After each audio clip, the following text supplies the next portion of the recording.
नमस्कार, स्वागत है आप सभी का डीडी न्यूज के इस खास बुलेटिन एक्सप्रेस 100 में, जहां हम आपके लिए लेकर आते हैं राजनीति, मनोरंजन, देश दुनिया, खेल और व्यापार जगत की सभी बड़ी खबरों को एक्सप्रेस यानी फटाफट अंदाज में। मैं हूं शहला निगार। आइए खबरें देखते हैं तेज रफ्तार के साथ। प्रधानमंत्री नरेंद्र मोदी आज नई दिल्ली के यशोभूमि में एशिया के सबसे बड़े दूरसंचार, मीडिया और प्रौद्योगिकी कार्यक्रम इंडिया मोबाइल कांग्रेस 2025 के 9वें संस्करण का करेंगे उद्घाटन। आईएमसी का आयोजन 11 अक्टूबर तक, इनोवेटिव टू ट्रांसफॉर्म। और आपको सीधे लिए चलते हैं हिंडन एयरफोर्स और दिखाते हैं किस प्रकार से वायुसेना का स्थापना दिवस कार्यक्रम मनाया जा रहा है।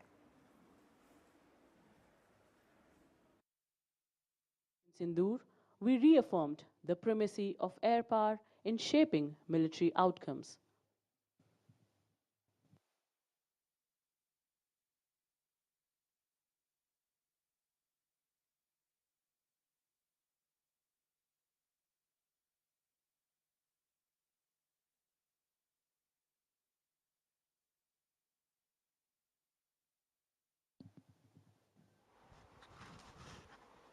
Number 1 Squadron, commanded by Wing Commander Gaurav Paliwal.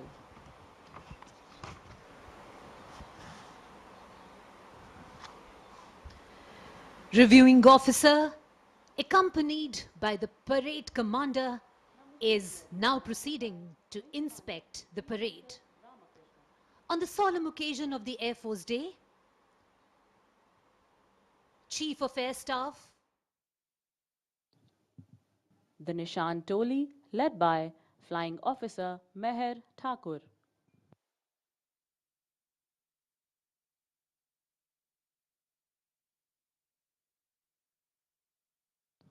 Number 3 Squadron, commanded by Wing Commander Suraj MP.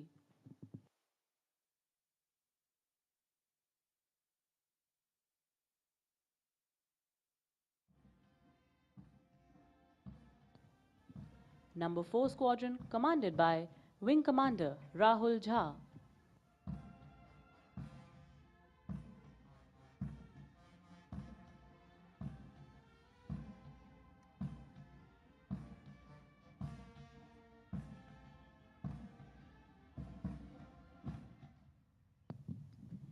Indian Air Force's bold and precise attacks restored the rightful place of offensive air action in the national consciousness. Beyond its combat role, the Indian Air Force has consistently demonstrated its commitment to HADR operations. As we celebrate our triumphs, we must remain prepared for the future. My wife Sarita joins me in extending our sincere appreciation to the Sanganis and families of our personnel. On this special day, let us rededicate ourselves to the service of our great nation and strive to take the Indian Air Force to even greater heights. Unquote.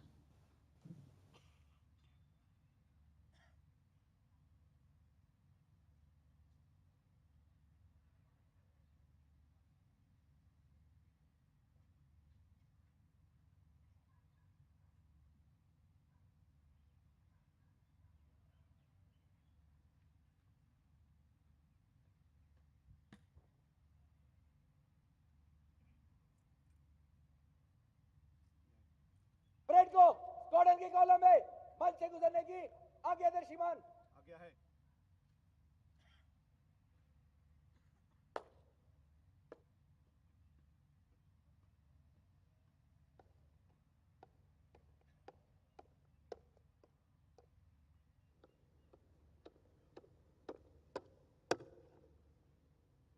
Parade निकट line चल। Parade squadron के column में मंच से गुजरेगी। Number 1 squadron आगे। Parade दाहिने मट। निशान टोला दाहिने दिशा बदल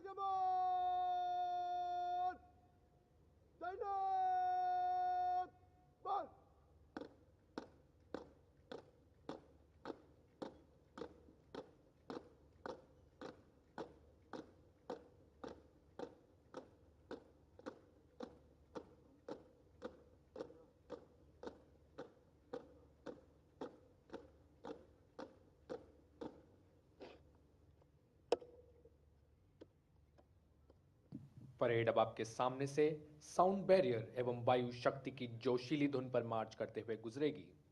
यह धुन विंग कमांडर पी.के. जेना एवं master warrant officer J.A. George द्वारा निर्मित की गई है। You will now witness the vibrant parade marching in columns in front of the dais, presenting a salute to the reviewing officer.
When the President's colors march past in front of you, we request all of you to rise in its honor.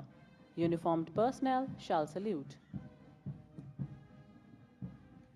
जब निशान टोली आपके सामने से गुजरे तो आप उसके सम्मान में खड़े हो जाएं एवं वर्दीधारी गण सल्यूट करें।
तो ये सीधा प्रसारण आप हिंडन एयरबेस से देख रहे थे। भारतीय वायुसेना आज 93वां स्थापना दिवस मना रही है और इस मौके पर मुख्य कार्यक्रम जो है वो गाजियाबाद के हिंडन एयरबेस में हो रहा है, जहां परेड की ये तस्वीरें, ये झलकियां आपने देखी। अब रुक करते हैं एक्सप्रेस 100 का और देखते हैं कि क्या कुछ है खबरें खास। प्रधानमंत्री नरेंद्र मोदी आज नई दिल्ली के यशोभूमि में एशिया के सबसे बड़े दूरसंचार मीडिया और प्रौद्योगिकी कार्यक्रम इंडिया मोबाइल कांग्रेस 2025 के 9वें संस्करण का करेंगे उद्घाटन। IMC का आयोजन 11 अक्टूबर तक इनोवेटिव टू ट्रांसफॉर्म विषय के अंतर्गत किया जाएगा, जिसमें डिजिटल परिवर्तन में भारत के नेतृत्व को प्रदर्शित किया जाएगा। IMC दूरसंचार और उभरती प्रौद्योगिकियों में नवीनतम प्रगति को प्रदर्शित करेगा और वैश्विक प्रमुखों, नीति निर्माताओं, उद्योग विशेषज्ञों को और नव प्रवर्तकों को एक साथ एक मंच पर लेकर आएगा। कार्यक्रम में 150 से ज्यादा देशों के 1.5 लाख से ज्यादा विजिटर, 7,000 से ज्यादा वैश्विक प्रतिनिधियों और 400 से अधिक कंपनियों के भाग लेंगे। प्रधानमंत्री नरेंद्र मोदी ने अपने सोशल मीडिया प्लेटफॉर्म एक्स पर पोस्ट साझा करके कहा, मंच पर दूरसंचार क्षेत्र में भारत की प्रगति पर प्रकाश डाला जाएगा और इस क्षेत्र में विकास को बढ़ावा देने से संबंधित चर्चाएं भी होंगी। प्रधानमंत्री आज और कल महाराष्ट्र के दौरे पर रहेंगे। पीएम लगभग 19,650 करोड़ रुपए की लागत से निर्मित नवी मुंबई अंतर्राष्ट्रीय हवाई अड्डे के पहले चरण का उद्घाटन करेंगे। 1160 हेक्टेयर क्षेत्रफल के साथ हवाई अड्डे में एक स्वचालित पीपल मूवर APM शामिल है, जो एक परिवहन प्रणाली है और सभी 4 यात्री टर्मिनलों को सुचारू अंतर टर्मिनल स्थानांतरण के लिए जोड़ेगी। इसकी वार्षिक क्षमता 9 करोड़ यात्री और 3.25 मिलियन मीट्रिक टन कार्गो को संभालने की होगी। प्रधानमंत्री मुंबई के सार्वजनिक परिवहन को और सुगम और सुरक्षित और रफ्तार देने वाली परियोजना मेट्रो लाइन 3 के अंतिम चरण 2B का उद्घाटन करेंगे। प्रधानमंत्री मोनोरेल, उपनगरीय रेलवे और बस PTO के 11 सार्वजनिक परिवहन ऑपरेटरों के लिए एकीकृत common mobility app Mumbai one का भी शुभारंभ करेंगे। वन ऐप कई सार्वजनिक परिवहन ऑपरेटरों के लिए एकीकृत मोबाइल टिकटिंग, डिजिटल लेनदेन को बढ़ावा देगा।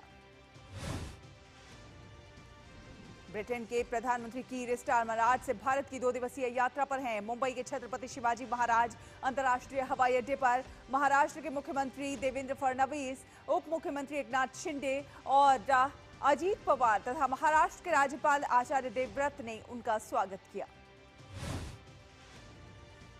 ब्रिटेन के प्रधानमंत्री कीर स्टारमर और प्रधानमंत्री नरेंद्र मोदी मुंबई में कल विजन 2035 के विभिन्न पहलुओं पर भारत ब्रिटेन व्यापक रणनीतिक साझेदारी के विभिन्न क्षेत्रों में प्रगति की समीक्षा करेंगे। बिहार में मतदान की तारीखों का ऐलान होते ही राजनीतिक दलों के बीच सीट बंटवारे को लेकर हलचल तेज हो गई है और इसी क्रम में आज पटना में एनडीए के सभी दलों की बड़ी बैठक रखी गई है। बैठक में भाजपा, जेडीयू, एलजेपी, आर और बाकी दलों के शीर्ष नेता शामिल होंगे। बैठक में सभी दल चुनाव में सीटों को लेकर अंतिम निर्णय में पहुंचने की कोशिश करेंगे, जिससे उम्मीदवारों की घोषणा पर कार्य किया जा सके। बिहार में विधानसभा चुनाव को लेकर कांग्रेस पार्टी तैयारी में जुटी है। कांग्रेस की केंद्रीय चुनाव समिति यानी सीईसी की आज दिल्ली में बैठक है, जिसमें बिहार विधानसभा चुनाव के लिए उम्मीदवारों के नामों पर फैसला हो सकता है। बैठक में सीईसी के सदस्य और पार्टी के कई वरिष्ठ नेता भाग लेंगे। इसमें पार्टी अध्यक्ष मल्लिकार्जुन खड़गे और लोकसभा में विपक्ष के नेता राहुल गांधी ऑनलाइन तौर पर शामिल हो सकते हैं, तो वहीं सीईसी के अन्य प्रमुख सदस्य सोनिया गांधी, अधीर रंजन चौधरी, केसी वेणुगोपाल और कई अन्य नेता शामिल हो सकते हैं। लोजपा के राष्ट्रीय अध्यक्ष चिराग पासवान ने बिहार विधानसभा चुनाव के लिए सांसद अरुण भारती को प्रभारी एवं प्रदेश अध्यक्ष राजू तिवारी को सह प्रभारी नियुक्त किया। भारतीय वायुसेना आज अपना 93वां स्थापना दिवस भव्य तरीके से मना रही है। गाजियाबाद के हिंडन एयरबेस पर आज मुख्य परेड का आयोजन हुआ। वायुसेना प्रमुख air chief marshal AP Singh ने परेड की सलामी ली। वायुसेना प्रमुख ने वायुसेना दिवस की शुभकामनाएं देते हुए कहा, पूरा देश उन जाबाज योद्धाओं को नमन कर रहा है जिनके साहस और तकनीकी क्षमता के कारण भारत का आकाश सुरक्षित है। ये दिन हमारे सशस्त्र बलों के उत्कर्ष, देशभक्ति और निष्ठा को समर्पित है। भारतीय वायुसेना के स्थापना दिवस के अवसर पर CDS और तीनों सेना प्रमुखों ने राष्ट्रीय समर स्मारक पर शहीदों को श्रद्धांजलि अर्पित की।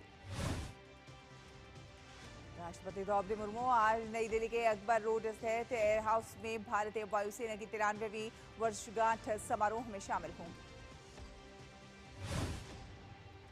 राष्ट्रपति ने वायुसेना दिवस पर शुभकामनाएं देते हुए एक्स पर पोस्ट किया। उन्होंने कहा, भारतीय वायुसेना ने सदैव साहस, प्रतिबद्धता और उत्कृष्टता का परिचय दिया है। हमारी वायुसेना ने अपनी शक्ति और हर चुनौती का सामना करने की तत्परता से राष्ट्र को गौरवान्वित किया है। हिमाचल प्रदेश के बिलासपुर जिले के झंडूता में कल हुए दुखद हादसे में मरने वालों की संख्या 15 हो गई है। 5 घायलों को मलबे से निकालकर अस्पताल पहुंचाया गया है, जबकि 25 से अधिक लोगों के मलबे में दबे होने की आशंका है। एनडीआरएफ की टीम उपकरणों के साथ घटनास्थल पर मौजूद है। जानकारी के अनुसार अब तक 15 शव निकाले जा चुके हैं। राष्ट्रपति द्रौपदी मुर्मू ने बिलासपुर में भूस्खलन के कारण हुई बस दुर्घटना पर शोक व्यक्त किया है। राष्ट्रपति ने एक्स पर लिखा, अपने प्रियजनों को खोने वाले परिवारों के प्रति मैं संवेदना व्यक्त करती हूं और घायल हुए लोगों के शीघ्र स्वस्थ होने की कामना करती हूं।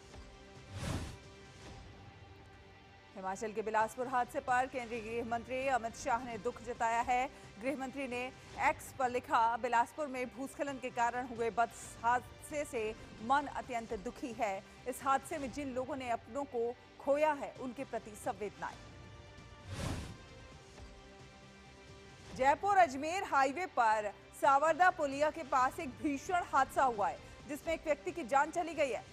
मौजमाबाद इलाके में गैस सिलेंडर से भरे हुए एक ट्रक में आग लग गई। यह हादसा 2 ट्रकों में आमने सामने की टक्कर के बाद हुआ।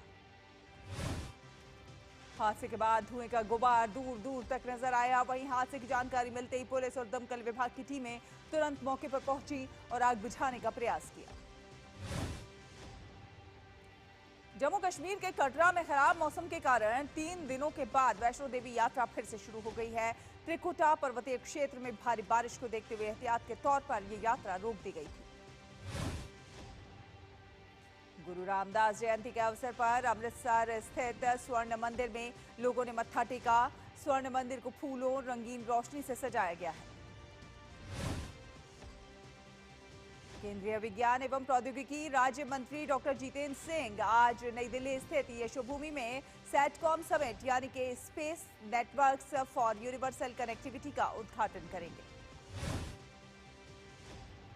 गृह मंत्री अमित शाह ने लोकनायक जयप्रकाश नारायण जी को उनकी पुण्यतिथि पर नमन किया। उन्होंने एक्स पर लिखा कि युवा शक्ति को आजादी के आंदोलन से जोड़कर स्वाधीनता के संकल्प को मजबूत बनाने वाले जयप्रकाश नारायण जी ने स्वतंत्रता के बाद ग्रामीण भारत के सशक्तिकरण और लोकतंत्र की रक्षा को अपना संकल्प बना लिया। अमेरिकी पेशेवरों के एक प्रतिनिधिमंडल ने नई दिल्ली में प्रधानमंत्री नरेंद्र मोदी से मुलाकात की। इस प्रतिनिधिमंडल का नेतृत्व विख्यात अमेरिकी रणनीतिकार वॉल्टर रसेल मीड कर रहे थे। प्रधानमंत्री नरेंद्र मोदी ने मंगलवार को रूस के राष्ट्रपति व्लादिमीर पुतिन से टेलीफोन पर बातचीत की। इस दौरान प्रधानमंत्री नरेंद्र मोदी ने राष्ट्रपति पुतिन को उनके 73वें जन्मदिन पर बधाई दी और उनके उत्तम स्वास्थ्य और सफल जीवन की कामना की। जम्मू कश्मीर के आपदा प्रभावित किसानों को केंद्र सरकार ने बड़ी राहत दी है। केंद्रीय कृषि मंत्री शिवराज सिंह चौहान ने बाढ़ और भूस्खलन से प्रभावित किसानों के लिए नई दिल्ली के किसान भवन से वीडियो कॉन्फ्रेंसिंग के माध्यम से पीएम किसान निधि की अग्रिम 21वीं किस्त जारी की। राज्य के 8.55 लाख किसानों के खाते में सीधे 171 करोड़ रुपए ट्रांसफर कर दिए गए। इनमें 85,418 महिला किसान शामिल हैं। पराली प्रबंधन को लेकर नई दिल्ली स्थित कृषि भवन में केंद्रीय कृषि एवं किसान कल्याण मंत्री शिवराज सिंह चौहान और केंद्रीय पर्यावरण वन एवं जलवायु परिवर्तन मंत्री भूपेंद्र यादव की संयुक्त रूप से अहम बैठक हुई। बैठक में पराली जलाने से होने वाले वायु प्रदूषण को कम करने के लिए सक्रिय कदम उठाने और धान पराली के बेहतर उपयोग सहित किसानों के बीच जागरूकता, वित्तीय सहायता, प्रभावी निगरानी, फसल प्रबंधन को लेकर व्यापक चर्चा हुई।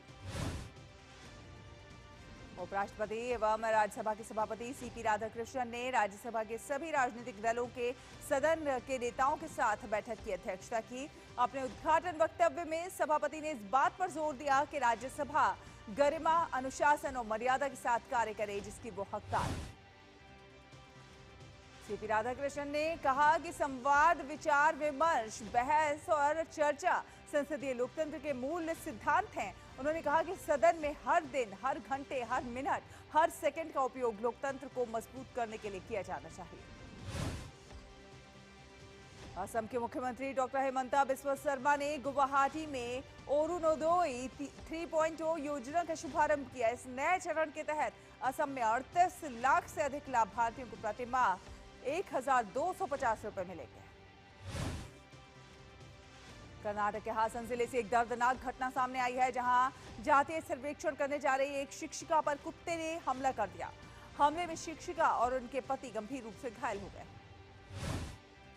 राजस्थान के अंता विधानसभा उपचुनाव को लेकर राज्य निर्वाचन आयोग ने तैयारियां पूरी कर ली है। मुख्य निर्वाचन अधिकारी नवीन महाजन ने बताया कि निष्पक्ष मतदान के लिए सभी 100% मतदान केंद्रों पर वेबकास्टिंग होगी। रक्षा अनुसंधान और विकास संगठन यानी डीआरडीओ ने एक बड़ा कदम उठाते हुए इंडियन रेडियो सॉफ्टवेयर आर्किटेक्चर मानक 1.0 को लॉन्च किया।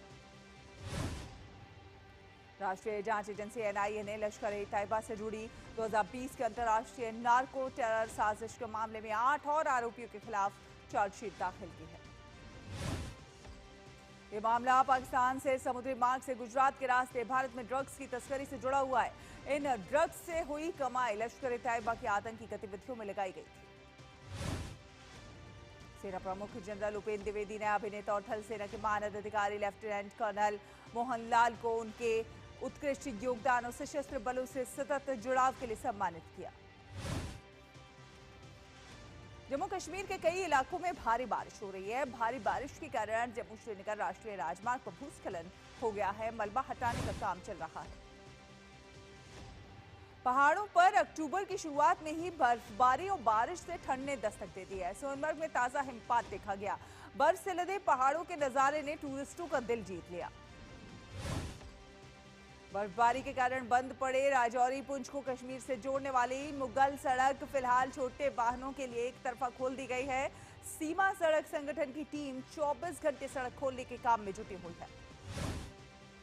लद्दाख के कारगिल, जोजिला के पास द्रास और सुरू जैसे इलाकों में भी बर्फ की सफेद चादर बिछी हुई है। पर्यटक बर्फबारी का आनंद लेते नजर आए। जिन लोगों ने इतनी जल्दी बर्फ देखने की उम्मीद नहीं की थी, उनके लिए यह अनुभव किसी सपने के सच होने जैसा है। वित्त मंत्री निर्मला सीतारमण ने ग्लोबल फिनटेक फेयर 2025 में कहा कि दुनिया के आधे रियल टाइम डिजिटल लेन देन भारत में होते हैं, जिनकी अपनाने की दर 87% है, जबकि वैश्विक औसत 67%। वित्त मंत्री ने कहा कि वित्त वर्ष 2024-25 में भारत ने 261 लाख करोड़ रुपए के मूल्य के 18,580 करोड़ रुपए से ज्यादा यूपीआई लेन देन किए, जो देशव्यापी आर्थिक सशक्तिकरण को बढ़ावा देने वाला। केंद्रीय कैबिनेट की 24,614 करोड़ रुपए की 4 प्रमुख रेल परियोजनाओं को मंजूरी दी। ये परियोजनाएं 4 राज्यों महाराष्ट्र, मध्य प्रदेश, गुजरात और छत्तीसगढ़ के 18 जिलों को कवर करेंगी। केंद्रीय ऊर्जा मंत्री मनोहर लाल दक्षिण अफ्रीका में G20 ऊर्जा परिवर्तन मंत्री स्तरीय बैठक में भारत का प्रतिनिधित्व करेंगे।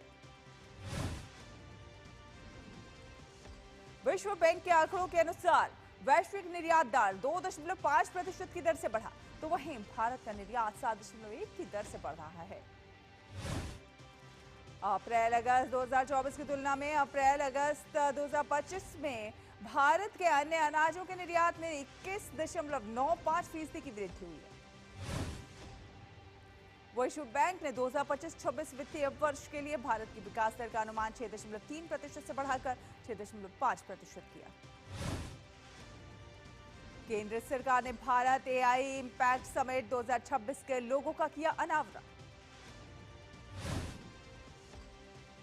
प्रधानमंत्री नरेंद्र मोदी के एक निर्वाचित सरकार के प्रमुख के तौर पर 24 साल पूरे होने के अवसर पर ब्लू क्राफ्ट डिजिटल फाउंडेशन ने vision Bharat AI film challenge की घोषणा की। रुकेंगे एक छोटे से ब्रेक के लिए। आप कहीं मत जाइए, देखते रहिए डीडी न्यूज। हिंग देना, वो वाली MDH की सुपर हींग। जिन्होंने यूज किया है वो जानते हैं असली हींग का स्वाद। MDH सुपर हींग, शुद्धता का असली तड़का। असली मसाले सच सच MDH। मेरी पसंद, मेरी पसंद, मेरी पसंद, मेरी पसंद, हमारी पसंद, हम सबकी पसंद। मजबूत देश का मजबूत सरिया हो गया स्टील। सस्ते वाले दाल मसाले स्वाद हुआ बेकार। MDH की हल्दी मिर्ची धनिया करे कमाल। ये रंग दे, ये खुशबू दे, ये तीखा, ये कम पड़े। क्या निराला MDH मसाला।